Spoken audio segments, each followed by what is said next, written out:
Ayan, ang ganda guys. Nandito ako sa 4th floor. Ayan. Ang ganda dito guys, makita lahat ang tanawin. Ayan.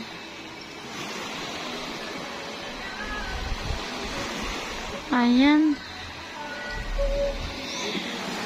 Blue na blue yung dagat. Ang ganda dito guys, from Manila to Playa de Oro, 3 hours. 3 hours yung biyahe, private vehicle.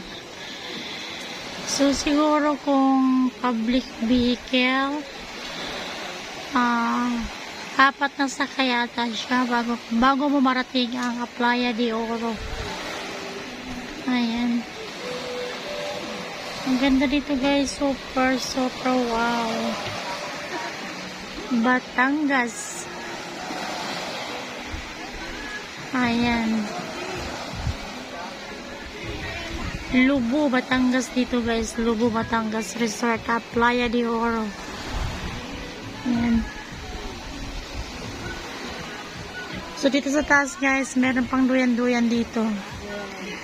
Ayan. Ito yung pinaka-rooftop nila. Ayan. Ayan. Dito kami nagduduyan. So dito nag-propose yung aking kapatid kagabi. Yung youngest brother namin. Dito siya nag-propose. Tapos yung nagtaga-video sa kanya, yung ate niya, tsaka ate niya ako yun, tsaka yung youngest sister ko na babae. Youngest sister na babae, youngest sister na babae nga eh. So kami yung nag-video sa kanila. So dito siya nag-propose kagabi. Dito guys, dito siya nag-propose. Ang ganda dito guys, super wow. Ayan, doon guys sa unahan, makikita mo, mayroon pang ano doon, oh. Ayan, oh. Playa de Oro. Pati doon pala, sa kanila rin. Hanggang doon sa tuktok na yun guys. Pero kami, swerte kami kasi nandito kami sa bungad dito. Mismong harapan namin ay dagat na talaga. Tingnan nyo guys, oh, napakalino ng tubig. Maganda dito guys, hindi siya buhangin.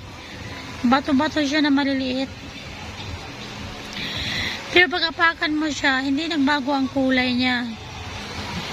Malinaw pa rin siya. Hindi siya katulad sa iba na pag naapakan mo, nag-iiba yung kulay.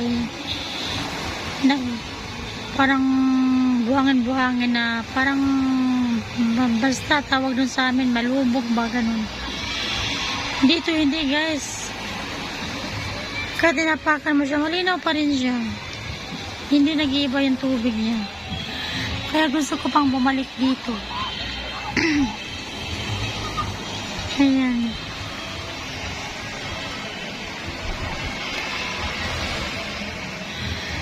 Tahimik dito guys. And pwede ka pang magluto-luto. Sa nakuha naming room, meron kaming ref, may lutuan. Pwede ka magluto. Anytime, pwede kami magluto. Meron din dito sa gilid namin piso wifi. Kaya lang guys, wala akong barya, kaya hindi ako nakahulog ng piso wifi dito. Kasi ang hirap magbabarya. Kailangan pag napunta ka dito, madala kang tag-5. Kailangan marami kang tag-5 para hulugan mo ng bonggang-bongga yung pisonit nila. Ayan. Ayan guys, sa baba, oh, may 4 na bata na liligo. Sila lang. Actually guys, ngayon ano eh, Sunday ngayon, Sunday.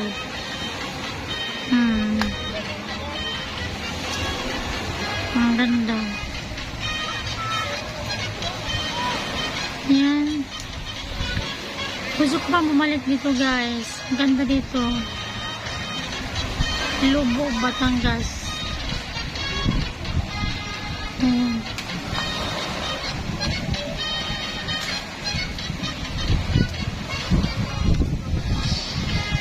Ang daming mga puno. Tsaka ano guys, kung gusto mong magbuko, pwede mong sabihin sa mga bantay nila bumili kayo ng buko. Ayan, pibigyan kanila. Kahapon nagbubuko kami guys. Bumili kami ng 4. Yun ata ang nabili namin, 5. Fresh na fresh talaga galing sa puno. Ayan, marami silang buko dito guys. So, ayan. Ayan. May mga bunga yung mga yan. Ayan, ganda dito guys. Super relaxing. Ayan. Ang ganda.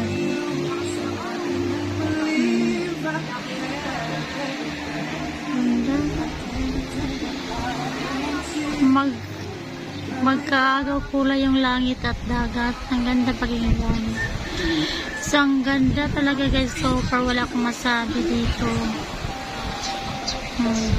Ayan nga lang, medyo malayo ang biyahe. Pero worth it naman yung layo niya guys. Ayan.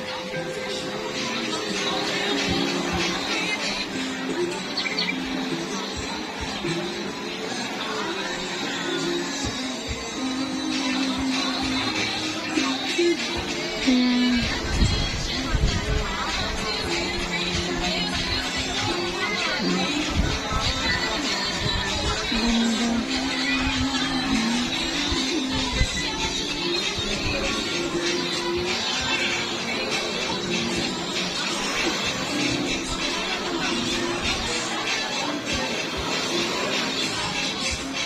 Ang ganda.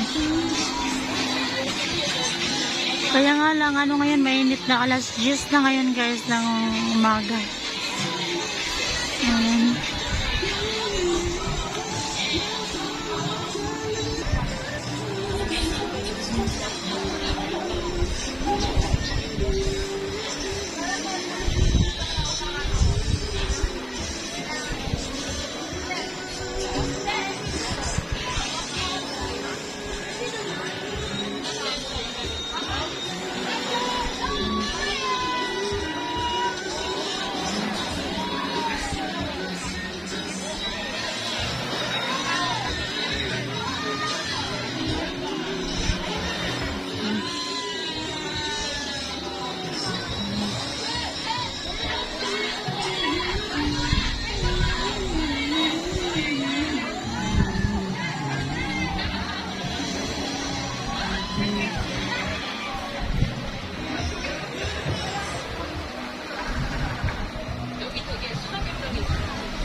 Yan, ang ganda niya guys. Super wow. Diba? Ang ganda. So, ganito guys. Ang init ng suot ko. Ayan. Dito kami guys sa lugar ng Bulo. Lubo pala, Lubo. Sorry. Ay, bigyan ka na pula-pula.